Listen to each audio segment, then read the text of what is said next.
Welcome, thank you for coming. My name's Samuel Taylor. And my name is Adam Stone. That's me a long time ago. Nice to meet you. Thank you. We're full-time teachers at Kyushu Sangyo University in Fukuoka. We're going to show you two augmented reality activities we've used with university learners today. We both kind of started getting interested in augmented reality or AR through using like QR codes. I guess QR codes are kind of an indirect form of AR. They link to content rather than being actual content. You can do things like link an online grammar quiz to a grammar explanation on the worksheet, or link audio to text. I guess the promise of AR is that you can directly layer content onto existing content. So, for example, if you're practicing speaking in the classroom, you could layer the audio of a conversation directly onto the transcript of the conversation. This is termed the alignment of multiple representations, which is supposed to improve learning because it allows learners to focus on two modes of the same representation in the same space. There are some other potential benefits. Being able to so directly focus student attention also is supposed to improve performance and memory retention. And because you can overlay content on kind of anything, it allows you to create activities where students can leave the classroom or move around the classroom. You're not tied to a desk in the conventional sense. So there are also some pitfalls. The major one we experienced are usability difficulties. Also, we kind of struggled with integrating things into like learning goals. And yeah, there are a couple of others I'm not going to cover. So we decided to try and make some AR content, some AR activities for our learning context. We teach compulsory English listening and speaking classes. So any activity we wanted to focus on listening and speaking. Right? We teach quite low-level students. We used activities with two levels of students. We'll call the first one level 1, which is a false beginner, kind of elementary. Second, level 2 is slightly higher, but still fairly low. So we chose to do a treasure hunt and a jigsaw. The treasure hunt is a listening activity. It's kind of game-like, right? So it involves going around campus and collecting passwords and following directions to the next password.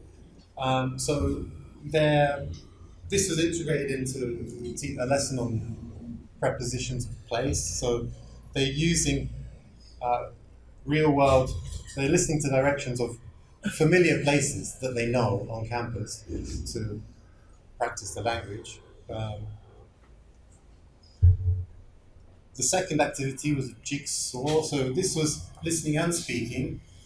They had to construct, by listening to different AR content, they have to construct a conversation out of its parts. So this encourages collaboration, and also that in this activity, the AR is providing like scaffolding for speaking practice. There's also a natural focus on conversational turn taking because they're putting together turns. And this was integrated into talking about what they did on their winter break. At this point, I'd like to hand over to Adam. He's going to cover some more practical aspects of the activities. The nuts and the bolts of how we put it together. Grab that remote control. Sure. Thank you. The appli that we use, the software application, is called HP Reveal. I don't know if you're familiar with it or not. It used to be known as Orasma, the old logo and the new logo. It's a pretty useful app. It's free. It's off the shelf. It uses camera tracking and picks up on the marker-based, makes marker-based AR content, which means it tracks actual visual objects, images and surfaces in the real world. These act as triggers. I don't know if you're familiar with the terminology. A trigger is something in the real world that's there, and something that the video that becomes overlaid becomes the overlay. We're struggling with this terminology because the trigger triggers the overlay, and the overlay is overlaid on the trigger. We've got nouns and verbs going on there. The AR content is then available to anybody who follows the creator of said content. So that kind of was a bit of a catch with the software. The benefits, it's pretty easy to put together a layer, an overlay, and tag it onto a trigger. And the picture triggers can be portable. You can print it up and tag the overlay onto a picture at your desk, in the office, wherever you work, and then you take it to the classroom, sellotape on the wall. In fact, there's a couple out there you can have a little play with later on, and then take them off to your next classroom as well. Yep, and there were a few pitfalls. There's a lot of promise, but we were tripped up by a few of them. Sam was really keen on having audio files tagged onto the triggers, but unfortunately they're limited to video, which is still pretty useful, has audio, images, 2D images, and there are some pre-selected 3D animations that you can slap onto these triggers as well. It requires fairly unique surfaces for it to be a good trigger. So in a classroom, kind of scarce, it's got this beige paint. That's not a very good trigger. It's too common. It's everywhere the same. So you need some rather unique sort of images to tag the overlays to. There were the usual usability and technological difficulties. Batteries, Wi-Fi connections, downloading, making accounts, and things like that. The other one, the last one was very interesting. This aptly, the triggers, previews of the triggers are available on the main screen. So we found some of the kids were doing a sneaky thing.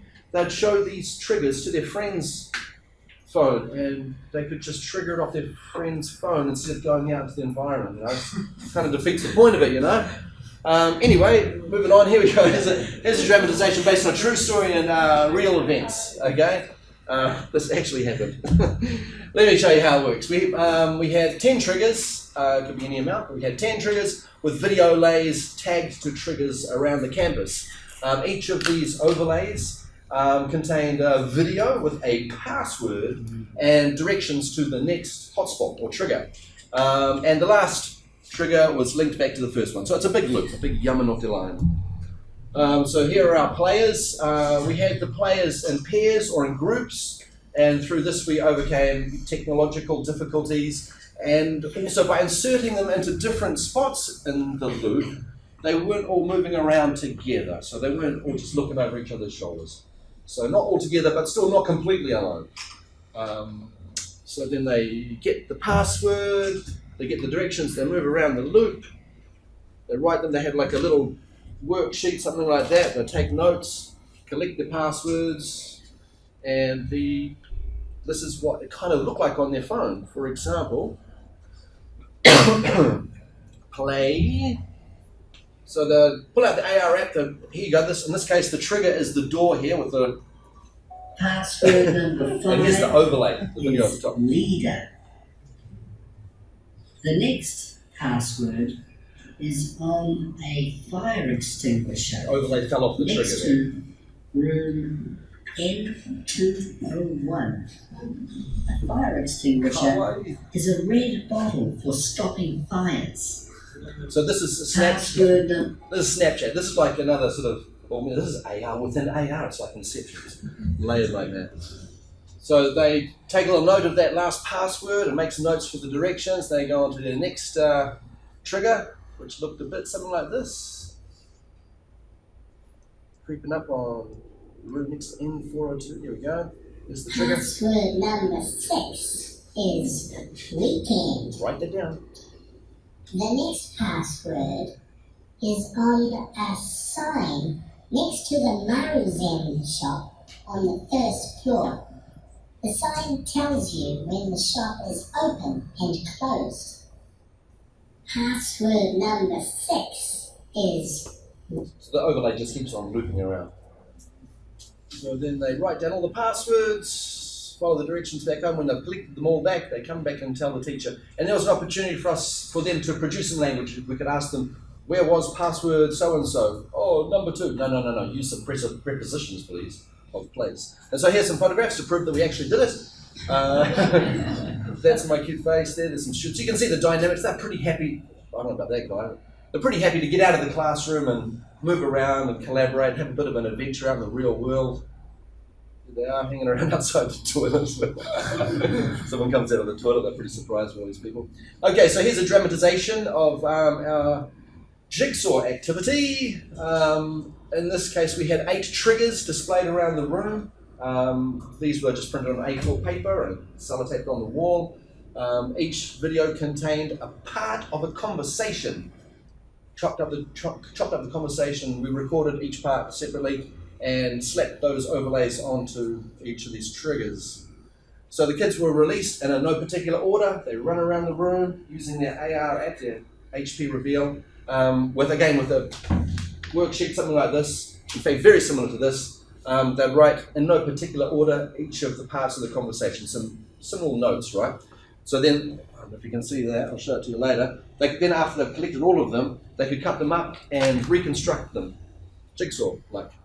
And here we go, here's a part of the conversation. I hope. Oh. Maybe this one will show us a little cute video. Play. Yay. Need a break? Yeah, not bad. How about you? Need a break? Yeah, not bad. That's just one small part of the longer conversation. So they write them all down on their worksheet, reassemble them, and come back and demonstrate them to the teacher. After they've successfully reconstructed the conversation, they're given access to an overlay of the complete conversation, which in this case was actually the worksheet. So they'd been holding the answer all along, they just didn't know it.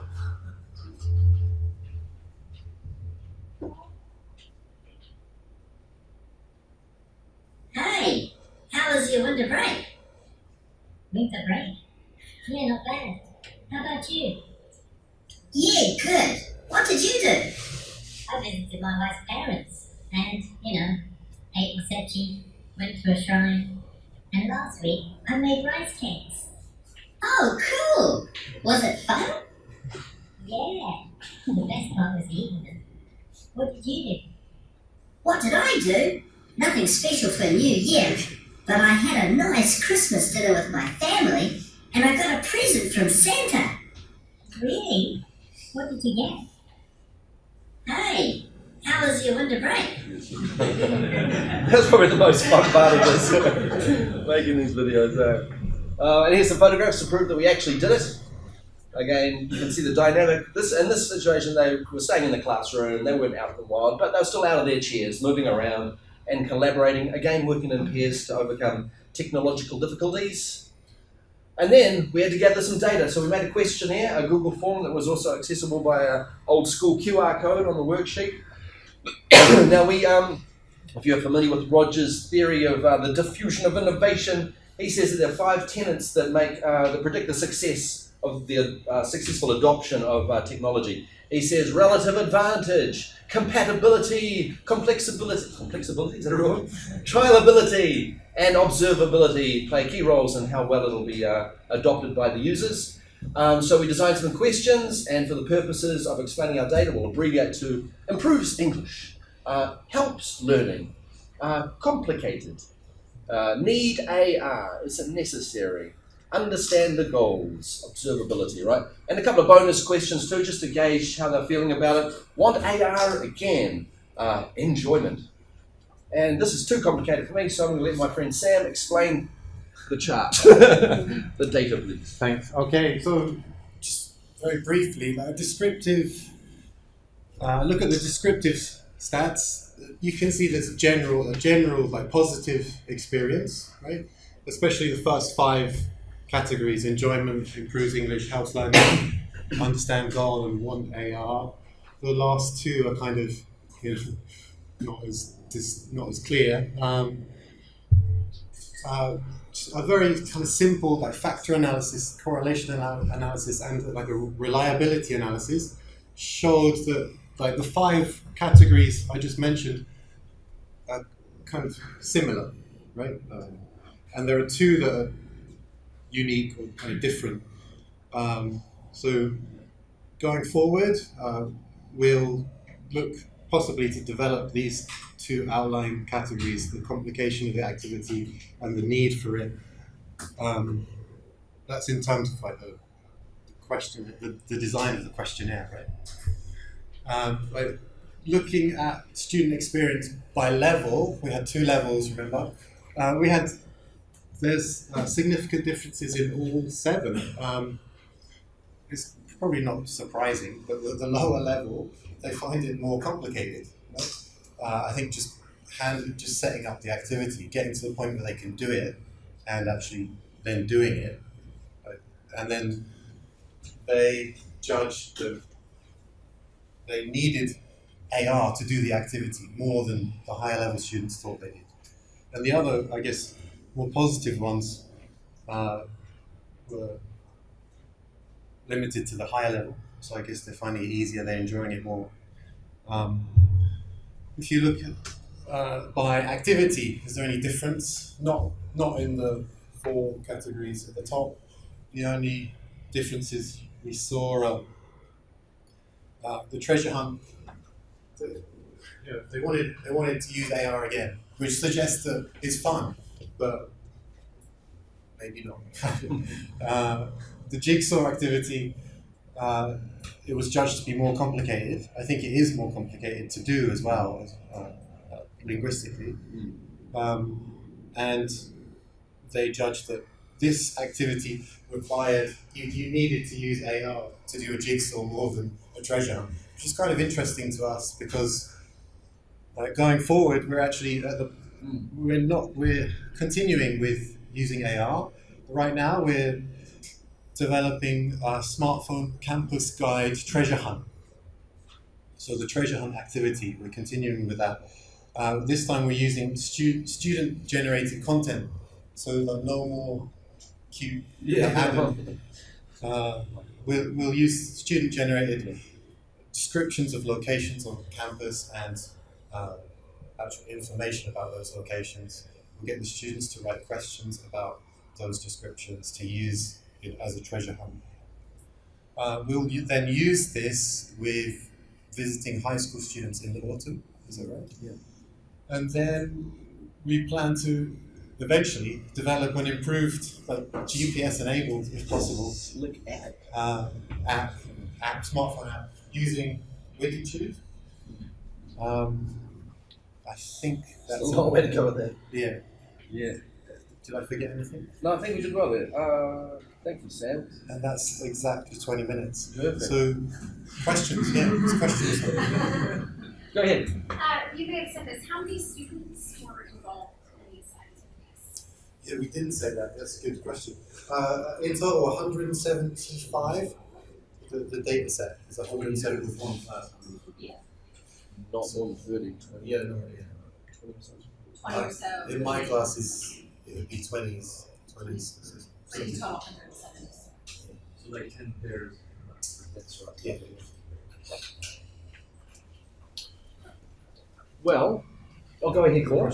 Sorry, I've played with Wikitudes before and I've not had good luck with it. Have you guys? No, we haven't really got our feet wet now, so we might need to pick your brains. And yeah, also we're not committed to Wikitude yet. If you would recommend a better platform, they're all here as well. It's just with the on the campus, it's quite.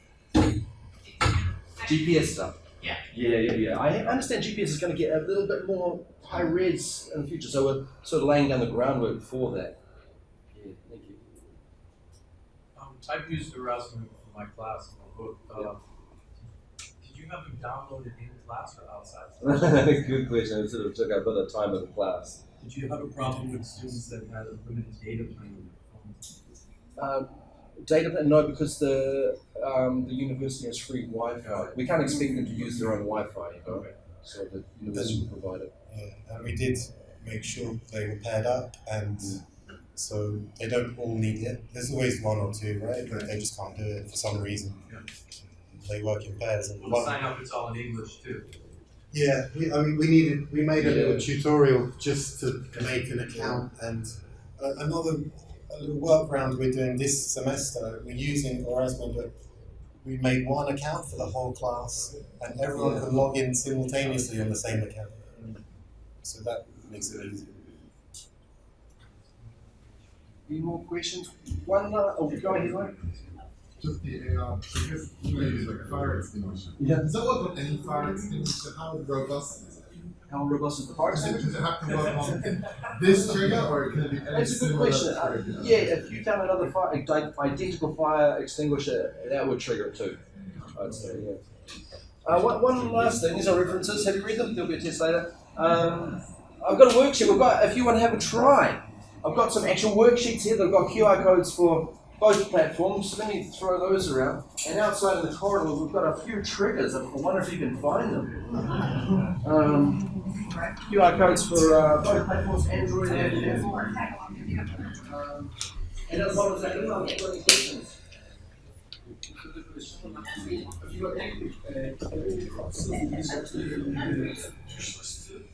you got any classes that we Little? What does that mean? So like the jigsaw and the conversation, Yes. first steps. Yeah. So if you see a lot of content, wise, you want to get a lot more Yeah. This is a bit of work putting the content together. Hopefully we can get the students to produce the content for us.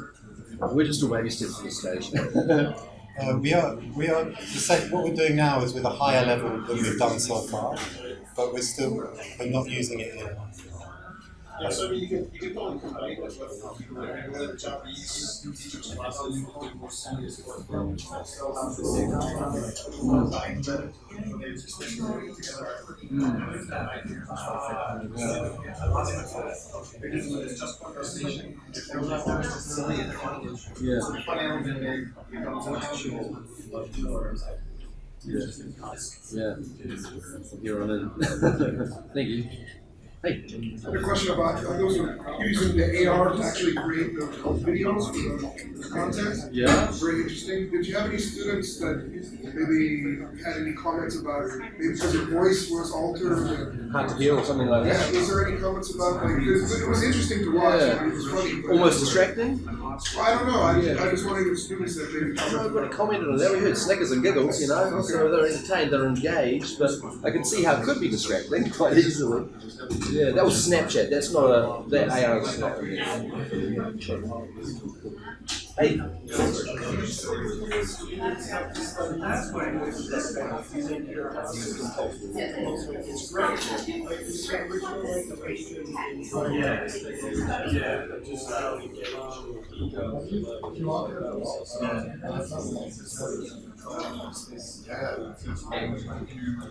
Yeah, for me it was to kind of get them more engaged in listening and speaking activities, to kind of make them more fun and to give them different opportunities, like to go to like a credit hunt. You're going somewhere, you're listening to something that means something, you don't have to go to the next place. There's a lot of it's difficult in compulsory classes with low motivation allowance to make them to have them contribute properly to listening and speaking, especially.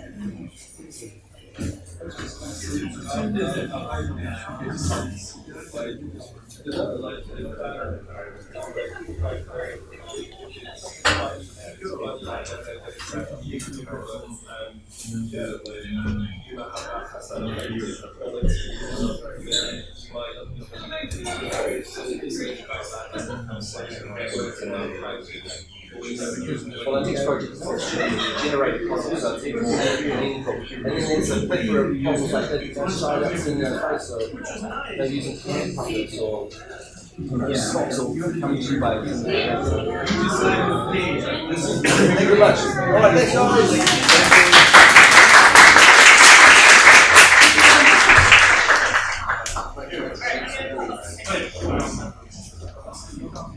Hey guys, brilliant. That is amazing. That's what I do. I am on a 2-year research program, and I do activities very similar to yours, using the same thing. So it'd be really great to collaborate, maybe, or yeah. So my name's Erin. Nice to meet you. Erin. Aaron, nice to meet you. Aaron. Nice to meet you. Yeah, no, I'll give you my name sheet. I know. I'm just like, ooh, look. That situation's arisen where I've forgotten. No, I do the exact same thing. I actually did an activity like this on Friday.